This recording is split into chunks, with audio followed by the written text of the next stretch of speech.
السلام علیکم ورحمۃ اللہ وبرکاتہ۔ بسم اللہ الرحمن الرحیم۔ امیر المؤمنین حضرت عمر فاروق اعظم رضی اللہ عنہ کے دور میں مثنی ابن حارثہ شیبانی رضی اللہ عنہ قادسیہ کی طرف روانہ ہوئے تو لشکر میں سیدہ خنسا رضی اللہ عنہا بھی اپنے 4 بیٹوں کے ساتھ شریک تھیں۔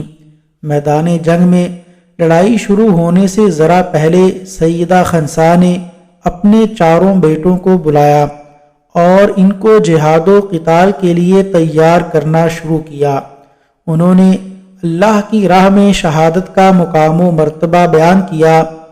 آئیے اس عظیم عورت نے اس نازک اور مشکل وقت میں اپنے بیٹوں سے جو خطاب کیا اور انہیں جو ایمان افروز نصیحت کی اس کے ایک حصے کا مطالعہ کرتے ہیں۔ انہوں نے کہا، میرے پیارے بیٹو، تم مسلمان ہو اور اپنے رب کے اطاعت گزار ہو۔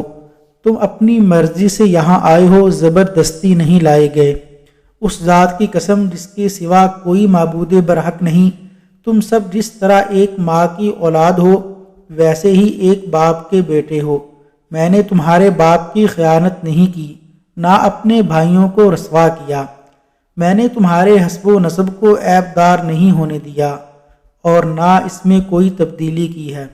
تمہیں خوب معلوم ہے کہ اللہ رب العزت نے کافروں کے ساتھ لڑائی کرنے میں کتنا اجر و ثواب رکھا ہے۔ سنو اور اچھی طرح سنو کہ آخرت کا گھر جو ہمیشہ رہنے کے لیے ہے اس فانی دنیا سے کہیں بہتر ہے۔ اللہ تعالیٰ فرماتے ہیں، ترجمہ: اے لوگو جو ایمان لائے ہو، صبر کرو اور دوسروں کو صبر کی تلقین کرو اور آپس میں ربط پیدا کرو۔ اللہ تعالیٰ سے ڈرو تاکہ تم فلاح پاؤ۔ کل صبح جب سورج طلوع ہو تو تم دشمن کے ساتھ لڑائی کے لیے کمر بستہ ہو جاؤ اور دشمنان اسلام پر غلبہ حاصل کرو اور ان پر فتح پاؤ۔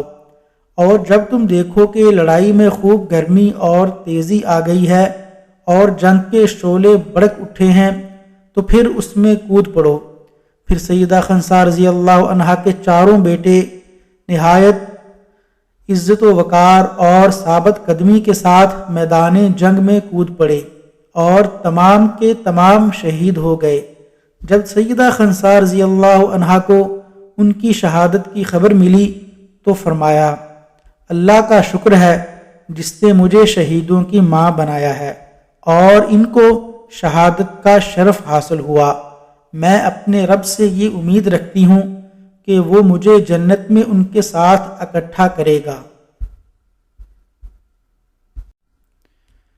وصلی اللہ علی نبینا محمد وعلی آلہ واصحابہ اجمعین۔